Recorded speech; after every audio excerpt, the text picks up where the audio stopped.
All right, fight fans, we have friend to the room on the show, middleweight champion of the world, Demetrius Boo Boo Andrade. What's up, brother?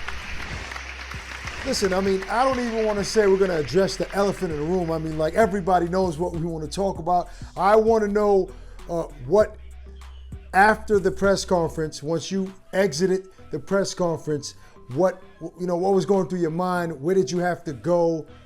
Just talk about, bring me back to that day, your approach on when you went there and how you felt afterwards. And I'm referring to Canelo Alvarez. For those that don't know, Demetrius Andrade was at the press conference after the Billy Joe Saunders win, and him and Canelo obviously got into it, and the clips are viral. So talk a little bit about that. Yeah. I mean, listen, ain't nobody gonna feed what I have and what I gotta feed myself but me. So I'm gonna do whatever I need to do to make it happen. And that's just bottom line. That's for every single person out there in this world, bro. Only you is going to make a difference. And sometimes, you got to do things out the ordinary.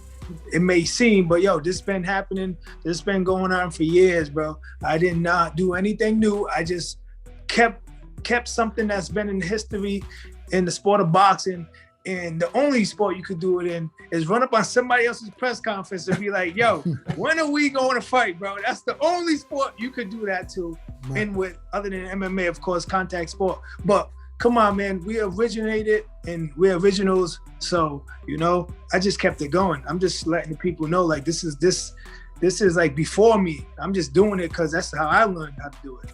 And I ain't mad at you, because everybody's always saying, when Boo Boo get in this fight, Boo Boo's taking his destiny in his own hand. Don't hate now. Don't get mad at Boo Boo now because he's taking his destiny in his own hand. Listen, I remember Sean Porter, another person out of character. As soon as he about to have a baby, you see that joker in the ring talk about Danny Garcia. Let's rumble, and that's what you gotta do. So I'm not mad at that. But when did you decide? When was that decision made that, man, I'm busting into that post-fight press conference? When I spent the money for all of us to go on these flights. Oh. it was we talked about it. It was like, you know what? Let's just do it. Let's hop on these flights. Right. You know what I mean? You didn't have to buy tickets, though, for the fight, though, right? Eddie did take care of the tickets, right? You didn't buy the tickets. Yeah. I mean, that's whatever. You don't sound too happy. I guess that's a perk. You know what I'm saying? I got a perk. I got a ticket. So speaking of Eddie Hearn, though, how did you feel how Eddie Hearn handled that little moment there in the press conference? Man, at the end of the day, I don't care. Honestly, I don't care. He's going. People see what it is, and that's just what it is. Me, I already know what it is, and a lot of people know how it is. What you mean by that? You know what I'm saying? Like, Eddie Hearn is my promoter. He's he done got me and helped me push and got me to be able to do the things as far as being active, active, making money, and putting on how I need to put on. He done help me that way. But as far as helping me get me into a Triple G fight, it's not happening. Canelo fight, not happening. He helped with, he tried to help with Charlo by offering $7 million.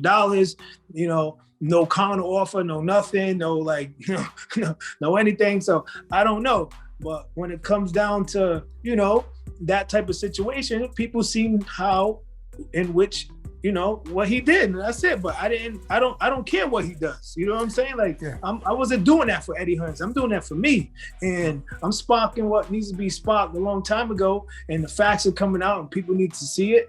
And at the end of the day, I'm doing what everybody should be doing if they really want to fight somebody. I've been doing it. Not just Canelo. I did it to Charlo. I did it to Triple G, and I'm gonna continue to do it to the top elite best for best guys, because at the end of the day, when you say, oh, I don't fight nobody, when I'm trying to put a fight on, now they're like, oh, you don't deserve to fight him. You don't fight him. You shouldn't fight him. Get out of here. Like, nah, bro. Why does everybody else deserve to get in the ring but me? I don't get that. Well, I mean, look, if you watch him, you did mention Jermell Charlo, right?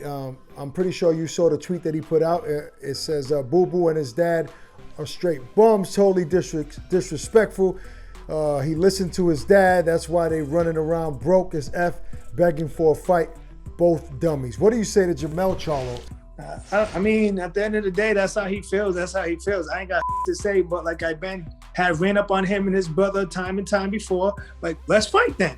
And you know, at the end of the day, me and my dad, at the end of the day, we're black people that's sticking together. My dad and I work through and we fight together. And so if you have something to say about a black person doing things for themselves, bro, you need to get yourself in check. You need to, you know what I'm saying, educate yourself. And, you know, because there's a lot of people that don't have their dad that's out there. And, you know, I'm trying to say, you know, I listened to my dad. My dad made me a millionaire. Yeah. You know what I'm saying? My dad got me the skills that I have. Yeah. So at the end of the day, man, I don't got time for ignorant, dumb. Right. I feel you. Now, I want to give people a chance to hear your side because I feel like they got the wrong impression when you said something, and I want you to clear it up. And what you said was, when I see you, it's on. What did you mean by that? In the street or in the ring? Yeah, of course. You know what I'm saying? When I see you, it's on. Like, every time I see you, there's going to be pressure. It's on every single time. Every time I see the Charlo, every time I see Triple G, it's like, yo, bro, like, what's up? What's up? It's on. Like, I'm not, like, yo, if you ever hear me speak, you know what I'm saying? When I'm face to face, toe to toe with whoever I'm fighting, you know, they try to do like, oh, let's fight. And I'm like, yo, let's get paid.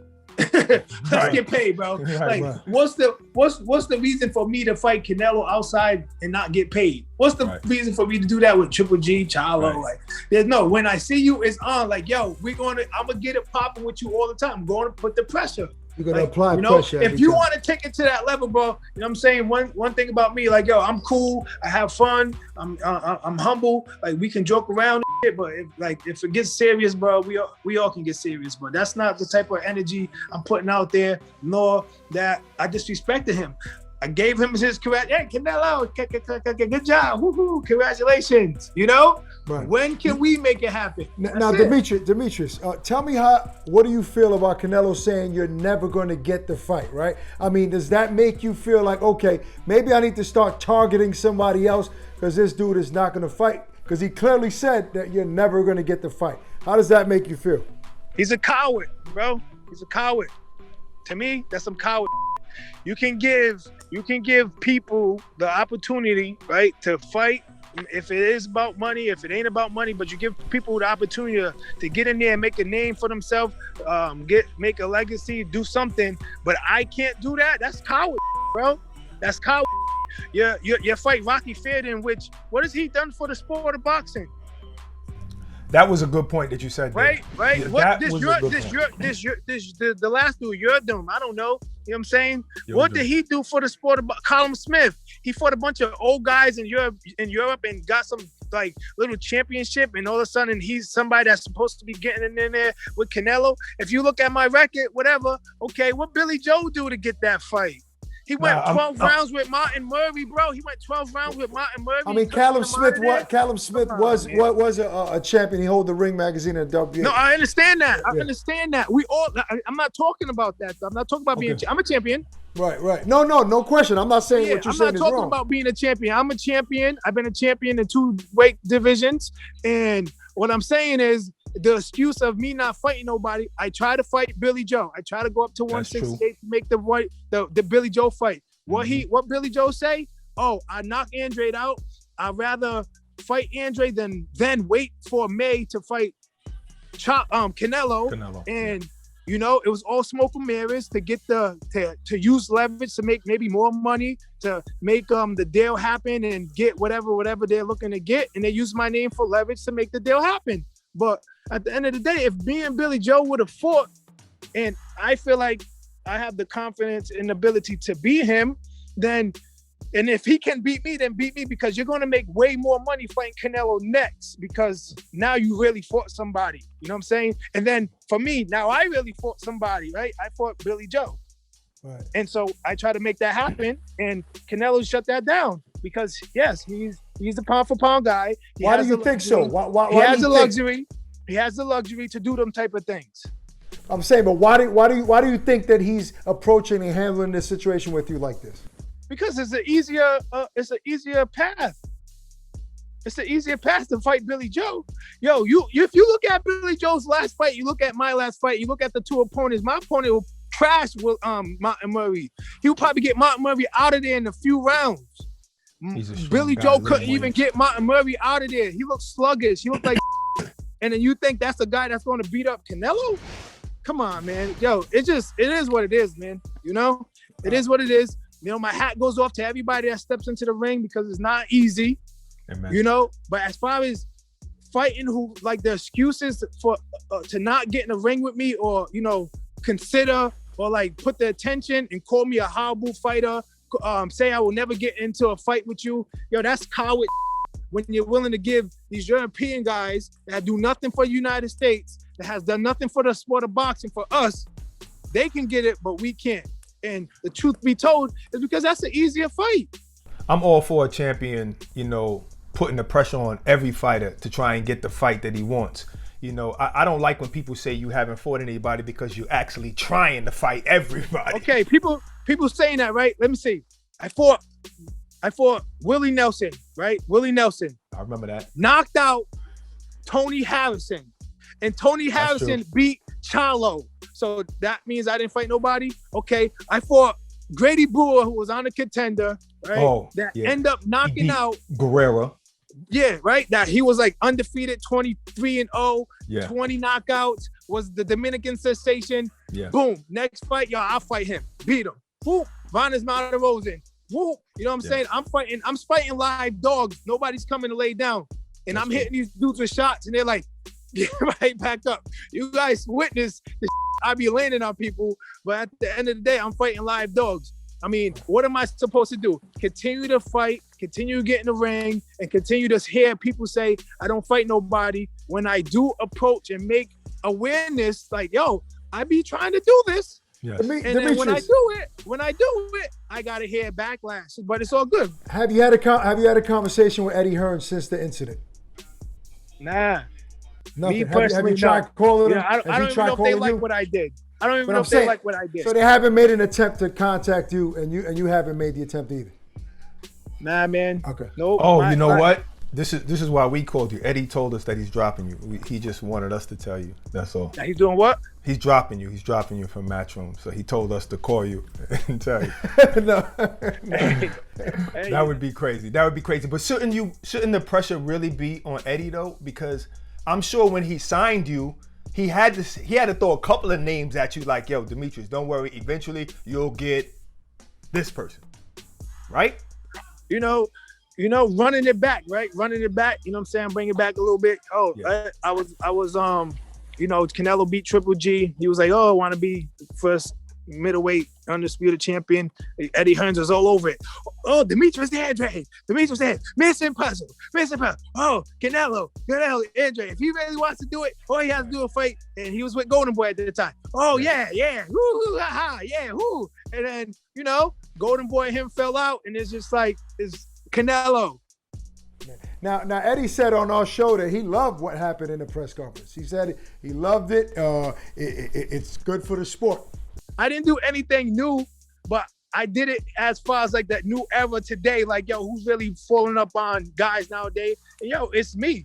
But you know what I'm saying? It's been going on for a long time. If Eddie Hearn really like appreciate what it is, then okay, what fights do we have to make sure we get the Canelo fight? And for me, the closest person to that ticket will be Triple G. Now, if Triple G don't want to do it, then it's just like, I'm just going to have to continue to fight somebody. I cannot just sit here and wait and be old and wrinkly. And I'm going to still look young, tall, black, and handsome. No, I doubt that. But, I doubt that. I'm still tall, black, and handsome, bro. Listen, bro.